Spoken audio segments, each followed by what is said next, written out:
from Salish territory.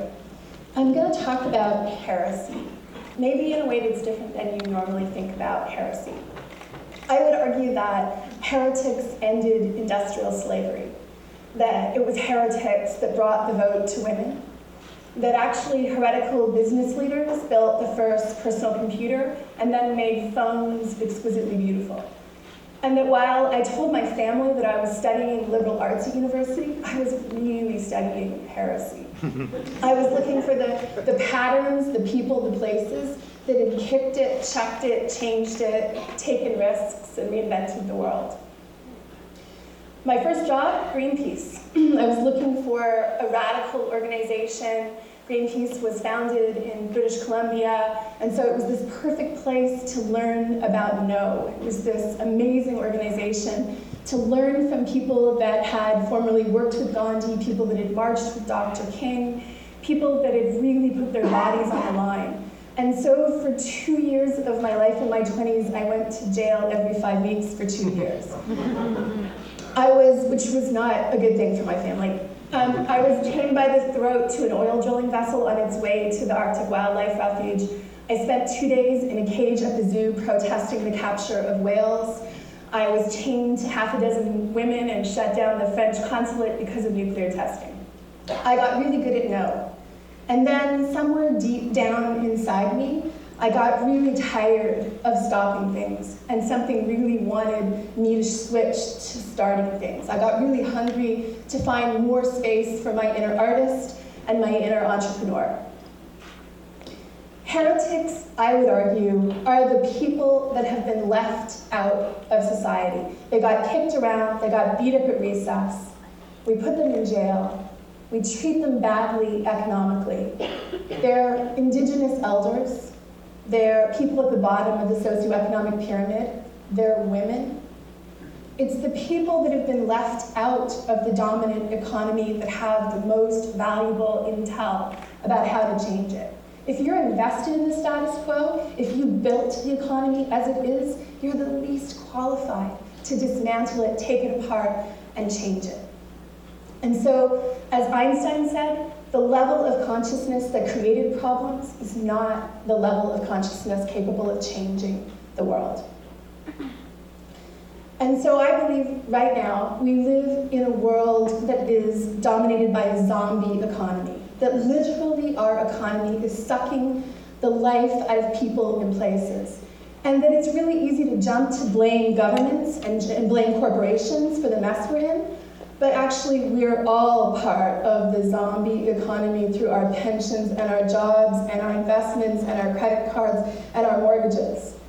And that it's us, actually, that has to do the unplugging. We have to dismantle our own consciousness, our own addiction to cheap stuff that we don't care about, and move into a fundamentally new way of relating to the world.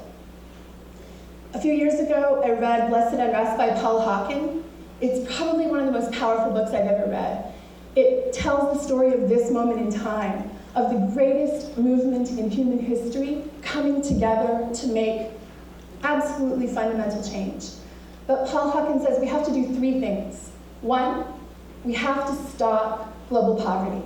We cannot any longer accept the extremity between rich and poor globally. 2, we have to stop climate change in its tracks. That the predictions that maybe half of us are going to survive if we have a 3% temperature increase, and cataclysmic results from the best science and the predictions of where we're heading. And so we have to take on climate change. And 3, we have to restore the rightful place of indigenous wisdom. That people that have lived on the planet sustainably in place for 10,000 years have incredible things to teach all of us.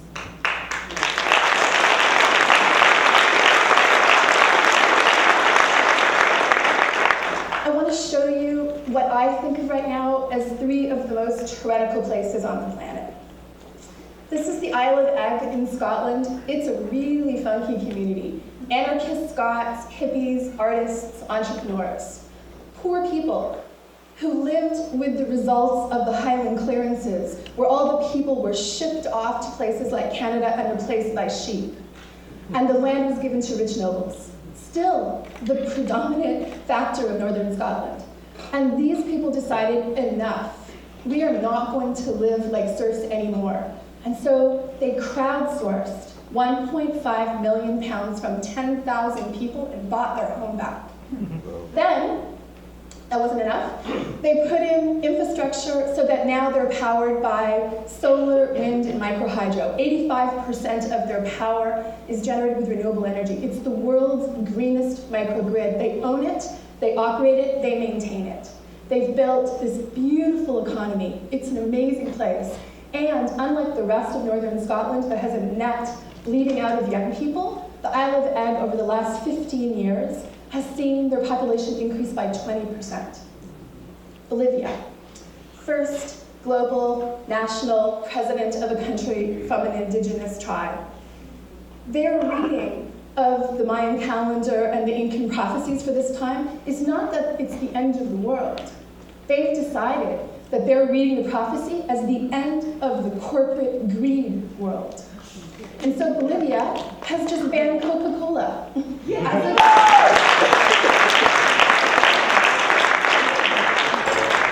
As of December of this year, Coca-Cola is no longer welcome in Bolivia. They've banned genetically modified organisms. They're re-indigenizing, as with the Scots. I believe this is not the time where we need to teach indigenous people about modern economics. This is the time where we need to re-indigenize modern economies. But I would argue that maybe Iceland is the most heretical country on the planet. Because when the rest of the world was hitting the wall in the financial collapse of 2008, when the rest of us were bailing out our bankers, the Icelandic folks, they locked up their bankers. They sent them to prison. They held them accountable for the ruination of their economy. And then they decided that their constitution, which was inherited from Denmark, didn't really tell the story of who they were. And so they crowdsourced their constitution. They handed it over to 522 non-politically affiliated men and women, and they rewrote their entire constitution, and in the last couple of months it was ratified. Iceland, not just the place that has the world's highest index of happiness, not just the place that has the best prospects for women to realize their potential, but the funky place that created Bjork. I think is one of the coolest places in the world if you want to look for inspiration. So when I was building my first business, I spent 25 years working in the nonprofit sector. I decided, you know what, the cool thing about business is you can actually build it based on your own values and your own morality and your own form of inspiration. So I looked at a mashup of Bob Marley's principle of one love and unity and Steve Jobs and the idea of making material objects beautiful. That I think Jobs' greatest contribution to the world was actually honoring materialism. Materialism done right, where things are important, where things matter, where things should be beautiful and useful. So we structured our business as a B corporation. And I was at a conference last week and Arlene Dickinson was talking about her take on where capitalism is going and saying, you know, the idea that ethical business is possible is a reality, but that the model needs to mean that the ethics and the morality of a company is baked into the center of what it does, not bolted onto the side. And for me, that's what corporate responsibility got terribly wrong. CSR was don't look at the core operations of a company, look over here at this bright, sexy, cool thing on the side. That's where we're going to draw your attention. An ethical company is built with the values in the core of operation. And I would say that Ashoka, the Ashoka Foundation, is maybe one of the best voices out there globally around the idea that entrepreneurship can be this force, this beautiful creative force that changes the world. Ashoka teaches people that everyone on the planet can be a change maker, that we can identify problems, we can move to solutions, and then we can craft business models that work, integrate who we are into the practice of doing business. When I went to the Unreasonable Institute, I wound up living in a frat house with 26 people for 6 weeks from 17 countries, including someone who had formerly been a child soldier. It was an amazing experience. And we decided that we were going to live together with this really powerful intentionality of recognizing the Messiah-likeness of each other. And it really changed everything. We had this incredible community for 6 weeks. No one fought, no one bickered, people collaborated, people weren't out for their own sake. They were really building this beautiful way of being together. And then the Ogunte Foundation, which recognizes that women are the biggest pool of stranded assets in the world for changing the world. And I'm going to introduce you to 3 of my favorite radical companies. Luna Pads, Canadian company founded by Madeline Shaw and Suzanne Slimans. They decided that the idea that you could only buy disposable, toxic menstrual products wasn't okay. They disrupted the industry with funky, pretty cloth pads. They got a phone call a few years back from a woman in Uganda saying, we want to really model what we're doing in Africa on your company. Can we collaborate? And the girls didn't call their IP lawyer. They said, yeah, that's a really good idea. And so they built this collaborative company so that now 50 women in Eastern Africa and 100,000 girls go to school because they have affordable products.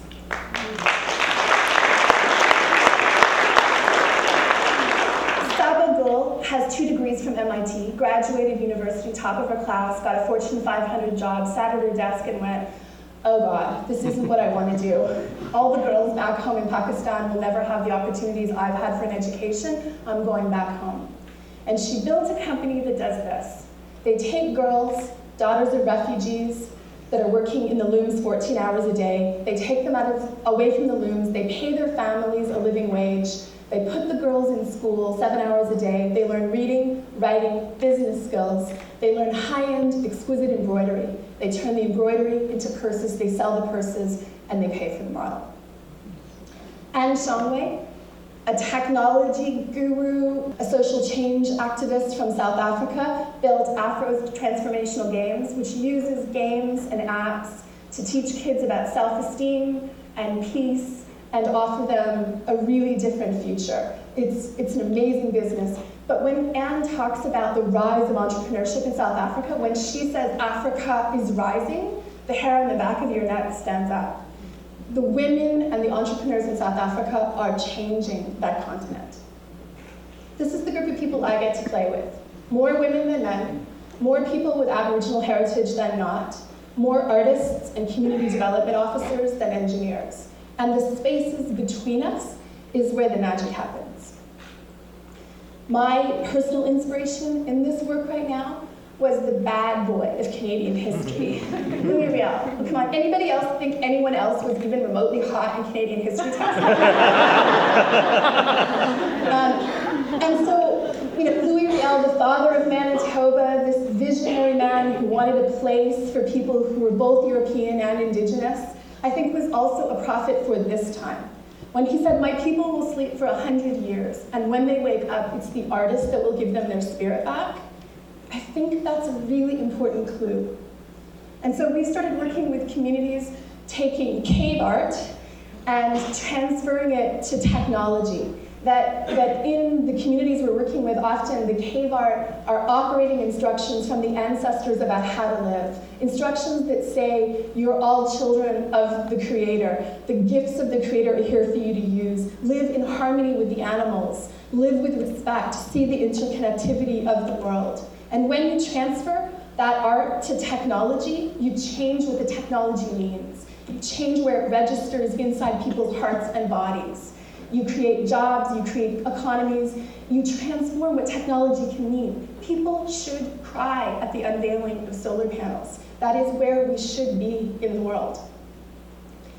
When I heard the story of Malala Yousafzai, I was struck that maybe the most heretical person on the planet was this 14-year-old girl in Pakistan. And then when I read the deep story, she wasn't alone that day in the van on her way home from school. She was with 3 other girls. And when the Taliban men boarded the vehicle and demanded they tell them who Malala was or they would all be shot, no one spoke. This isn't the story of one 14-year-old girl defying the Taliban. 100% of the girls on that van on that day defied the Taliban. They stood up to the brutality in the world with their lives. And so I invite you to think about what we're all capable of.